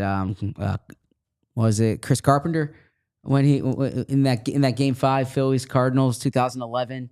Sometimes there's a game 7 against a hot goalie, right? When there's one game, a great quarterback is like a great starting pitcher or a great goalie where he can neutralize things. In that, if Jayden Daniels has a big game, I've used this line. If the Lions and the Commanders played a 7-game series, I think the Lions went 4-1. But that one day, Jayden Daniels was awesome, and the Lions were turning the ball over. And that can happen Sunday. Yeah, I found our guys. Okay. Oh, jeez. I'll run them down quickly. Okay. Zach's. There was one guy for each position. Okay. Outside of it didn't have to be. It was just relative to consensus. Brock Bowers. It was relative to consensus, I think. Michael Penix. Okay. Braylon Allen. Okay. Troy Franklin. Jared Wiley. Okay. Blake Fisher. What did Blake Fisher do this year? He went to Houston. Houston started. Yeah, I don't think it went well. Okay. I'll have to go back and look at that. Tanner Bortolini. Oh, he took it from you. Mohamed Kamara. He's an old. Yeah, he was an old. Miami, I think. Mason Smith. Right. Defensive tackle. He went higher than I expected. Yeah. Jeremiah Trotter Jr. Right. And then Mike Sainristil and Kalen Bullock. Definitely the two. Those were 2 good hits. This is a weird one at quarterback for me. Caleb Williams. Great. Wow. Number 1 pick. Really You're putting yourself out there. Wow. Audric Estime, who disappointed. Yeah. I mean, he was given some time, but disappointed. Yep. This one early on did not turn out well. My wide receiver was Jalen Polk. I liked Jalen Polk, and that Patriots not looking great. Offense did not look good. Ben Sinnott, we got the Commanders. Okay. One where I did not think he was going to go in the second round. Right. Kingsley Suamataia. Yeah, hasn't been pretty. Nope. You know who the interior offensive lineman was? Not Tanner Bortolini. Oh, no, Dylan McMahon. Dylan McMahon. Yeah. This gets better. Jonah Ellis had a good season. Yeah, until he got hurt. Yep. Mike Hall Jr. Yeah. Cedric Gray. Mike Hall Jr. did not pan out. No, did not pan out well at all. Yeah, not a good start Terry Arnold did not pan out as well. But my safety was Evan Williams, which turned out. That was a good one. That was a good one. Okay. So I think we both had 2 good hits, and I don't know. All right. Enough navel gazing. Let's get into what really matters, the important stuff of the weekend. And that, of course, is Swooper Soarcasting. How did it go last week? Heading into last week, I was up 7.83 to Fran's 5.33 and Zach's 4.83. And this one was worth 3 points. Zach had Reed Blankenship and or Cooper DeJean is involved in a turnover, makes a solo tackle on a 4th down stop, or commits an unnecessary roughness penalty. The white smoke tease did not happen, unfortunately. Given the turnovers, I thought it might, but it did not. Jalen Hurts finishes with a passer rating of at least 100. Did not happen, just underneath. Jalen Hurts has more pass attempts than Eagles points. I think did or did not? Did not happen. No. He had 20. He was 15 for 20. Okay. The Eagles hold the Rams to 22 points or fewer. You got that one. Oh, yeah. Right on it. Thanks to equal to. Yes. Yeah, equal very to. nice. Right on it. Yep. And Saquon Barkley averages more yards per carry than Rams touchdowns and field goals made. You did not get that? I believe I did, didn't I? You did? Okay, well, you got 2. It's not going to matter. They had 1, 2, 3, 4, 5. And he 5 averaged. scores. Okay. He averaged 7.9 yards per carry. All right, good work by you. I had X and Y will combine for at least 120 receiving yards. Cooper Kupp and A.J. Brown. Didn't happen. A.J. Brown sets his Eagles postseason high in receiving yards. Did not happen. Jalen Hurts throws for fewer yards than the comments on this video as of the kickoff, or more thumbs or more yards than thumbs up on the video. If only I had said net passing yards, it would have been 65-66, and I would have got it. Unfortunately, I did not. Did not happen. The Eagles win. That happened. And the Eagles win by 8 points or fewer. That did happen. Yeah. So Zach and I were tied at 2. Fran only had 3 items, but he went 3 for 3. Bang. At least 2 players in this game have a reception of exactly 5 yards. Bang. All Rams receivers other than Puka Nacua combined for at least 100 receiving yards. The penny auction. Bang. And Saquon Barkley has at least 100 rushing yards. Bang, bang, bang. Fran jumps into the lead. He's a half point ahead of me. He's at 8.33. I'm at 7.83. And Zach is 3.5 points behind at 4.83. But Zach, it's worth 4 points this week. If you win, you'll jump into the lead. Wow. And if the Eagles go to the Super Bowl, then the Super Bowl will be worth 5 points. And so everybody's doing the mental math. This could be the end, or it could be setting up for the Super Bowl. I thought we did Super Bowl regardless. Or I think we only did this one year when the Eagles weren't in it, 2021. I think it was a tiebreaker. Yeah. 2022, they played in the Super Bowl, so we did it. Okay. So we're not doing Super Bowl regardless. No, unless it's a tie. Unless it's a tie. Okay. Which at this point I don't think that it could be a tie. Right. Okay. Yeah. Turkeys. You both have exactly 24 turkeys. Yep. None to carry over. I cost myself 5, and so I only have 19 turkeys. The order this week, back to the beginning. Fran, then Zach, then Bo, then the Deniz submissions. And away we go. Let's go with my first one.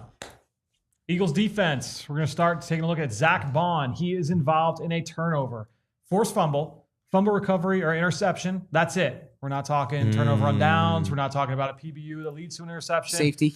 Safety. Just those 3. If he tips it and it's a pick, he doesn't get it? Not counting it. We're taking all the ambiguity out. Cheap. In the box score, is it a forced fumble recovery, or interception? We'll start the bidding at 2. 3. 3 to Zach.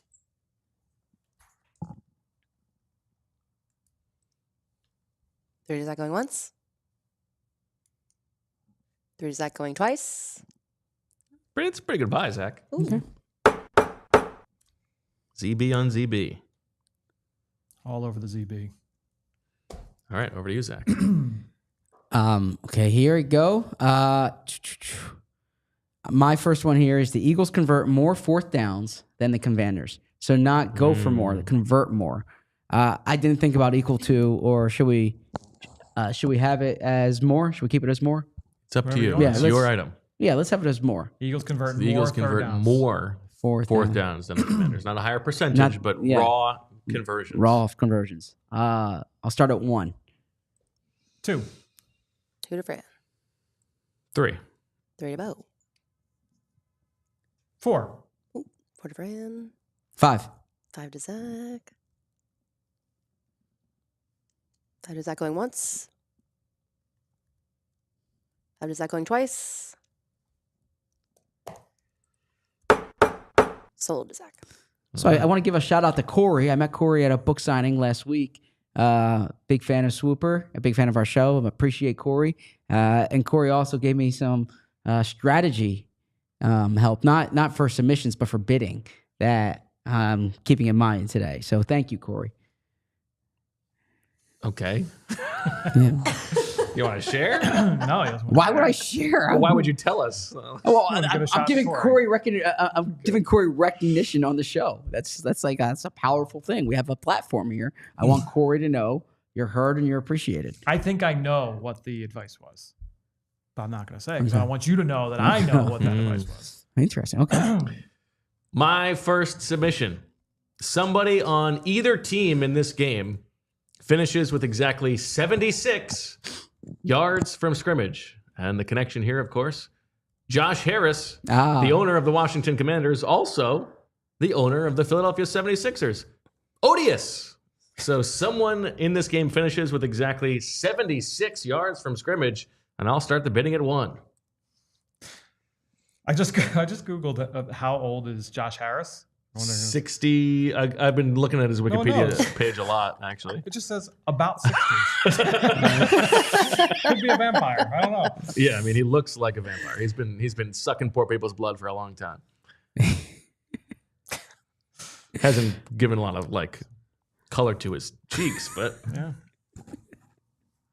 Staying out of this one. We have one going once. We have a bonus show tonight, and we're talking about. Yes. Oh, that's right. We should have been teasing this much sooner. Yeah. Thank you for doing that, Zach. We've got the bonus show this week will be tonight, prime time, 8 o'clock. We're going to have Kyle Neubeck join us at the top of the show, talk all things Josh Harris. Nice. And then we're going to have Vinny Curry join us as well. That's awesome. That's Zach and myself, so it should be fun. 2. Oh, 2 to Zach. Okay. 2 going once. 2 going twice. Sold to Zach. So I'm down to what? 14. Okay. Yeah, you got 3 items for 10 turkeys. Yep. You love an item. Thank you, Corey. Thank you, Corey. Thank you, Corey. So much. Just know. He knew. Now he knows that 2 is the number that comes after 1. Corey, just know. I'm on you. Good job, Corey. All right. Let's go to the Dana's submission. Oop, 1 sec. Okay. Let me Item number make sure I have the 4. rules. This is a normal auction, and then losers complete the sentence. Okay. Okay, so All right. So it's a normal auction. X and Y will combine for fewer than 100 receiving yards. Losers of the item will choose X and Y after the auction, where X and Y are any of A.J. Brown, Devontae Smith, Terry McLaurin, and De'Ami Brown. 100. Fewer than 100. Fewer than 100. I'll start the bidding. I'll say 2. 3. 4. 4 to Fran. 5. 5 to Zach. 5 going once. 5 going twice. Zach, hot and heavy early on. A clean sweep of the first 4 items. Where do you want to go here? That went for 5? It went for 5. Yeah. So this is fewer. Fewer than 100. Yes. You're not going to just let me pick like Zach did last week? Well, let's talk it out. Yeah, I'm happy to talk it out. De'Ami Brown's got to be one of the two, right? Now, what do you think about going Terry McLaurin and De'Ami Brown? Because the odds are the 2, as much as Jayden Daniels is going to throw. Yeah. But, I mean, he throws to other people, whereas, like, would you be tempted to go AJ and Devontae? But I don't know. That's the thing is that, so McLaurin has now gone, I think it's 5 of the last 6 games, he's had at least 85. Mm-hmm. Now, the first game, the Eagles did a number on him. Mm-hmm. He had the one big play and didn't do too much else Mm-hmm. in week 16.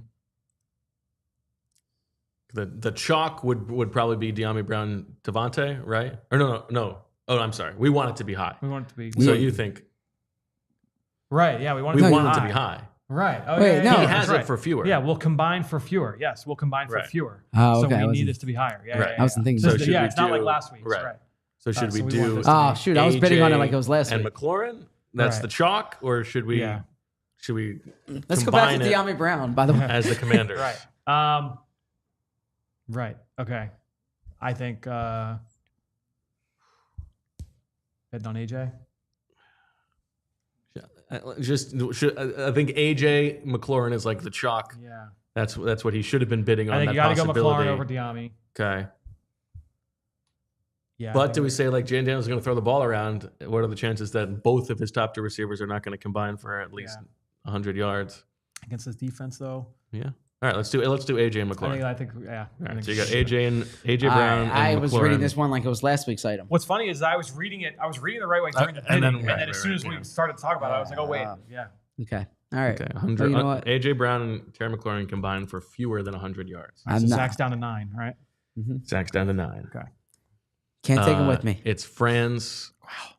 Wow, it's a new Zack Man, Berman. Corey really Yeah. drilled it home. Yeah, what did he say to you to change your entire world outlook? I'll tell you what. If you tell me you're from Wharton, you can tell me anything, and I'm like, yeah, it's Wharton. Yeah, that tracks. that completely tracks. Daniels just Completely, at his computer. I mean, Daniels goes so completely impressed That's only by compliment. pedigree without any interest, without No, any it's because inspection they probably of it at took a all. class from Professor Selman, so Okay. that is why. Yes. Fran, it's your submission. All right, let's talk my next one. All right, the Eagles have at least as many pass plays of 20-plus yards as the Commanders. Start the bidding at 3. Eagles have at least as many pass plays of 20. Now, are we counting penalties? No, Has to be a completion. has to be a completion. You started the bidding at what? 3.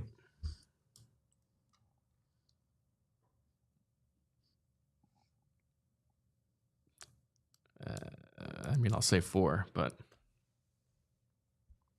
Give this one to you for 4. No. I'll take it for 5. 5 going once. 5 going twice. Yeah, I mean, Eagles do not allow a lot of 20-plus yard pass plays. That's so yeah. I mean, I right, usually yeah. provide color with my choices here. The Eagles from an explosive play rate. Give me 1 second. The Washington offense in terms of explosive pass rate, actually only they're relatively low over the course of the season. The Eagles obviously have been outstanding. Number 1, 10.6%. And then that's defensively. Offensively, the explosive pass rate, 14th for the Eagles offense, 22nd for the Washington defense. All right, you got it. Eagles. So 19-19-9. Correct. All right, so this is a fun one here. Zach Ertz has more catches and yards than his postseason average at Lincoln Financial Field. So he played a postseason game there in 2013. He played 2 postseason games there in 2017. He played 1 postseason game there 2019. Needs both. More catches and yards. Yes. To both be more. Both have to be more. So he needs 5. He needs 5+ catches. And needs 48+ yards. I was going to do his highest one, but he played real well in that Minnesota game. He had like 8 for 90 something. That was the Harrison Smith game, of course. So I want to get a Zach Ertz item here. So this is I will start the bidding at 1. Will Zach Ertz go 5 for 48? On to Zach. He's been their best red zone weapon.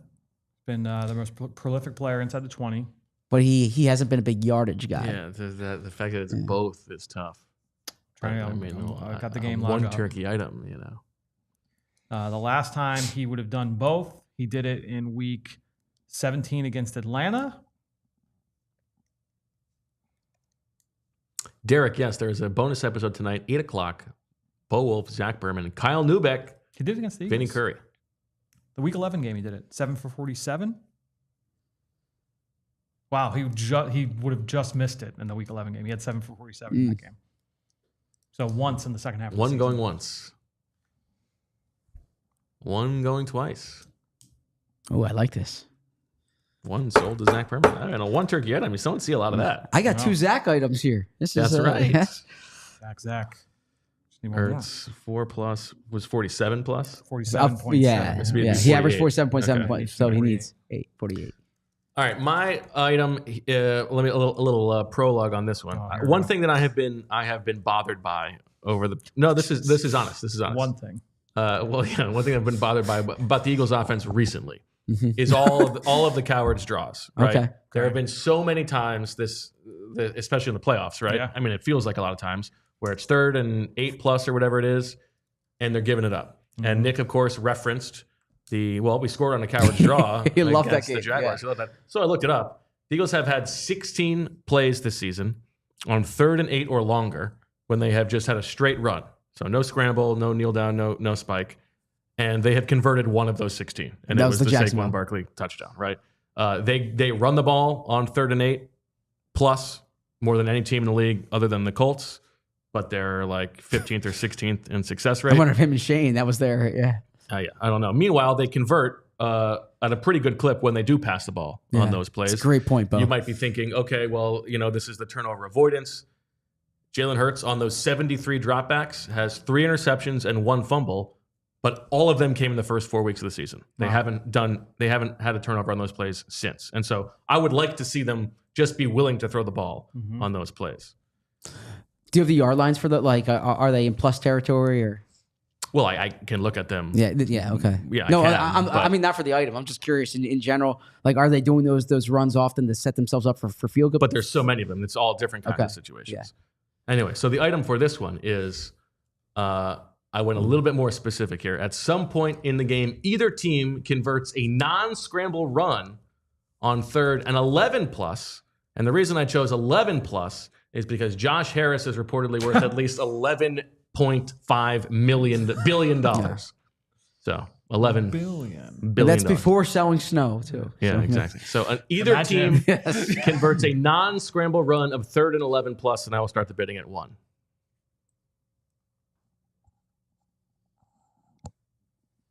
One going once. I want you to have Josh Harris items. Okay. Sold. I don't know if we've ever had two one turkey items go. All right, we go to Daniz's second item. Let me read the rule, make sure. Okay, this is fixed price auction, normal auction with changing item value, highest bid for X wins.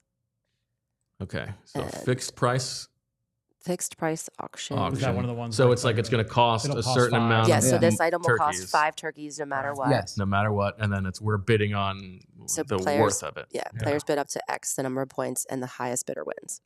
Okay. Okay. All right, so the Eagles will score at least X points, and so this is going to be worth 5 turkeys, and we are bidding on how many points we think the Eagles will score. All right. I'll start with 20. 21. 24. 25. 27. 28. 29. 30. 31. I want to keep going here. Yeah, I'm backing off this. 31 going once. That's a good one, though. 31 going twice. Sold. You got it. That feels pretty good. I feel like that's the right value. Right. Yeah. For 5 turkeys. All right. Fran, your last submission. All right. Either team gets a sack on a play where they run a stunt. The Eagles, we talked on Monday, Jalen Carter getting home on a couple fake stunts, but more jumbo. It has to be an actual stunt. No faking. Yep. Has to be no faking. But has to be an actual as Vic stunt. said, they ran that stunt against the Rams. Bo asked him the question. So. Yeah. Yeah. But so Ojama got home for the sack earlier. In the game, Washington has been very good on stunts. Obviously, the Eagles gave up a bunch of sacks on stunts last week against the Rams. Let's start the bidding at 4.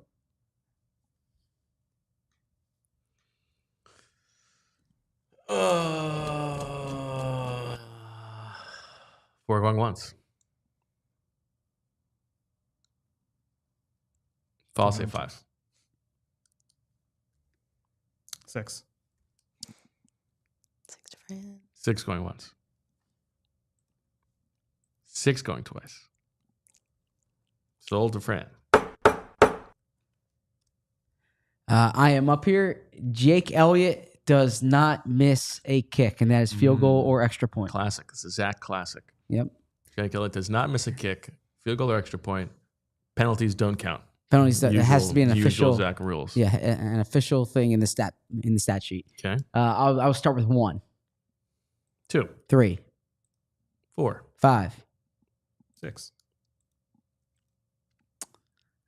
After this, it's just Bo and Deniz. 7.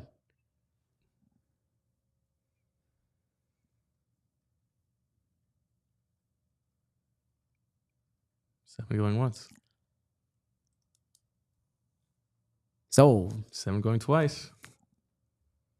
Sold to Zach. Zach is piling up the items. Thank you, Corey. Shout out to Corey. Shout out to Amazon. Thank you, Corey. 1 turkey left for Zach, 8 for Fran, 18 for me. My final item. This weekend, we get the Josh Harris trifecta of losses. Ooh. And so that means that the Eagles beat the Commanders. The Sixers lose on Saturday night at Chicago against the Bulls. And the New Jersey Devils lose on Saturday night in Montreal against the Canadiens. We will count shootout losses as a loss. I thought you would put Crystal Palace in here. They have a game Sunday against Brentford. Well, I did say trifecta. I should have said for it, but yes, we do often forget just how rich Josh Harris is. He actually owns another team. I'll start the bidding at 1. The Sixers were brutal last night. Devils are awesome this year. I have not been following them. Good management. 1 going once. Joking. 1 going twice. Wait. How many turkeys? You can't bid 2. Okay. So. Yeah. Okay. Yeah, you can have it. I thought I had 9. Okay. No, before the 7. No, you got the Ertz 1 for 1. Oh, that's right. Okay. You're right. Okay. All right, last one. Fran has 8 turkeys. I have 17. Zach has 1 as we go to the final Dane is. Okay, here are the rules that you can read from me, Bo. Oh, jeez. Players submit sealed bids. The highest bidder wins, but all players must pay whatever they themselves bid. Turkeys can be borrowed from next week. If there is a tie, the tied players continue in a normal auction until there is a winner. Good job, But the Dennis. all pay rules continue to hold, so everyone pays whatever they bid last. If all players refuse to break the tie, they all still pay their bids and nobody gets the item. All right. Everybody understands. Yeah. So it's called an all-pay Amish auction with extra credit possibility. Oh, there's an, okay. Oh, So there extra is an credit. extra credit Yes, so I possibility. So forgot to we read that know title that. first, So sorry. that changes. Do you have to bid? You don't have to bid. Okay. But that changes things. So Sorry, my bad. now you can All-pay borrow from Amish next auction. week. I think we can guess what the item is going to be, but there's Yeah. going to be a bonus cover. option, and so you're not only paying for the item, you're paying for the option to also have the second item. Everybody understands? Yes. Yeah. Yeah. Okay. Let's see. I'm sending mine to Julia.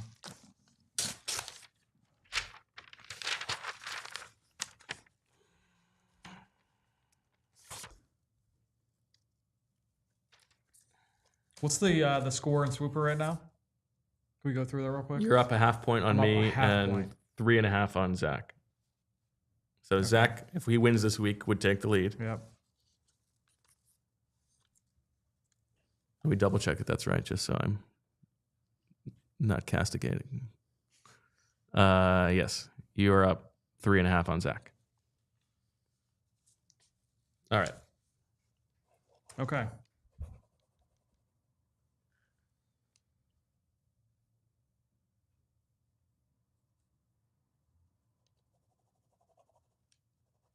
And next week would be worth 8 points.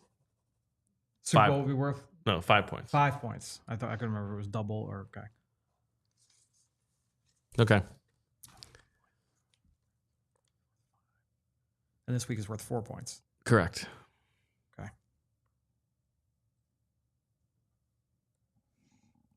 I'm ready to reveal my bid. 1 second. Mine was sent to Joya. I didn't write it down. Yeah. Okay. All right, I'm doing math in my head. Well, we didn't even see the item, but I'm assuming the yeah. item is the Eagles win, right? Yeah. Okay. Okay.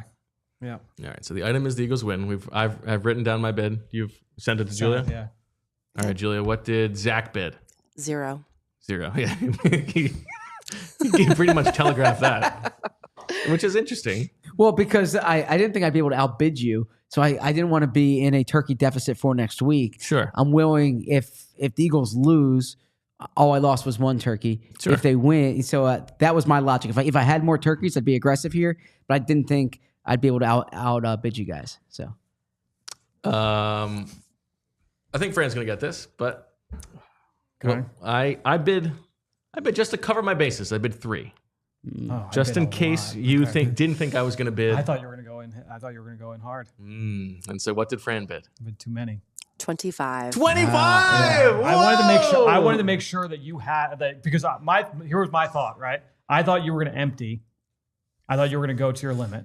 That's what I thought. Both of you were going to go to your limits. I thought you were going to go to your limit. I wanted to make sure I got it because I wanted to make sure I still was ahead of you. Okay. If I won, I would still be way ahead of Zach. Yeah. Zach wouldn't be able to catch me. I wanted to make sure that I was ahead of you. Okay. So 25. Yeah, so I'll be down. So you're gonna have 7 turkeys for the Super Bowl if they get to the Super Bowl. The only person that would catch me would be you. Right. Right. Yeah. Okay. Unless All right. So I am down to 14 turkeys. So I'm gonna have if the Eagles get to the Super Bowl. If the Eagles lose this week, I can't win the game. Right. Eagles lose this week, you can't win. That's what I'm betting on. Yeah. So I will. If the Eagles get to the Super Bowl, I would have 38 turkeys. Fran would have 7, and Zach would have 25. But for this week, Fran gets the Eagles win. And what's the bonus option? Bonus extra point is Extra point if this hits and the winner correctly predicts the Eagles' Super Bowl opponent. So you get an extra point. You don't even have to pay for this? Interesting. Okay. It's a little bit, you should have to pay like 2 turkeys or something, but okay. Look, hey, I spent 25. We'll take my bang for my buck on that. All right. So this week, if the Eagles lose this weekend, there can only be 2 winners. It could be Zach or it could be Fran. My only items, well, I guess that's not true. I could win, or me and Zach could tie. I have 2 items this week. I have either team can successfully converts a non-scramble run on 3rd and 11 plus, and we get the Josh Harris trifecta loss. Fran has the Eagles have at least as many 20-plus pass plays as the Washington Commanders. The Eagles score 31 points. Either team gets a sack on a stunt. The Eagles win, and a bonus point if the Eagles are playing the Bills in the Super Bowl. Zach, a nice poo-poo platter. Zack Baun is involved in a turnover. The Eagles have more 4th down conversions than the Commanders. Any player in this game has exactly 76 yards from scrimmage.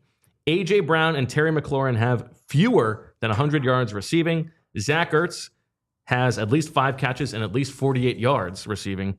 And Jake Elliott does not miss a kick. There you go. All right. So if the Commanders win and Zach Ertz hits, did he have a role in winning that game? I would say so. Okay. Yeah. All right. We got to get going for the Flyers quickly. Super chats. Evil Zach Berman says, Bo, can you spend a little time talking politics? It's typically my favorite part of the show and makes me feel comfortable. That's classic Zach. We'll do that just at the end. Brian Backer says, what are the odds that a missed kick by Jake comes back to bite us this weekend, in your opinion? Zach does not think it's that likely. He thinks there's 7 turkeys worth of it not happening. Positive reinforcement from Michael Clay. There you go. I mean, Corey. It's certainly possible. It really would be just a bummer if that's the way that the season ends. Khalif, at 3 Eastern on Saturday, should I watch? Well, I think he means Sunday. Should I watch the NFC Championship game in the comfort of my own home or attend my daughter's 3rd birthday party that is also in my home? Can you change the time of the birthday party? I mean, the birthday party's not going to last 3 hours. I think that's true. That's true. You can do enough birthday party. Happy birthday. Yeah, seriously. That's awesome. Birthday parties are wonderful. Kids are so happy. You hate birthdays. Oh, yeah, but my daughter's birthday, I love that. I mean, who else's birthday is coming up? Big day tomorrow. Julia. And Zach, how old is she? I can't say that on air. Yeah. I know better than doing that. Yes. Yes. Happy birthday, Julia, tomorrow. Make sure that everybody gets that message across to her in the chat. Very quickly, Chase Daniel Plainview with the super chat says, Josh Harris deserves no love in his life. You said it. Although I do have to say, the people who connected the dots about me not being on the show yesterday and the guy going around the city, I don't know. But I wish. Several mentions on Twitter and Blue Sky about that. All right, let's end this bad boy. We're gonna be back tonight at 8 o'clock. Zach Berman, Kyle Neubeck, Vinny Curry, myself. Well, it should be fun. Have a little bonus primetime episode. Thanks everybody for watching today. Safe travels to Fran. Thank you. Safe travels to Fran. Please go over to the first episode of the draft show and give it a thumbs up. Comment on the video. Let's get that bad boy rocking and rolling in the YouTube algo. So for all of us here at PHLY, we thank you for watching and listening. We'll talk to you tonight and then tomorrow and then the day after that. As always, we love you. We all silly like the mayor.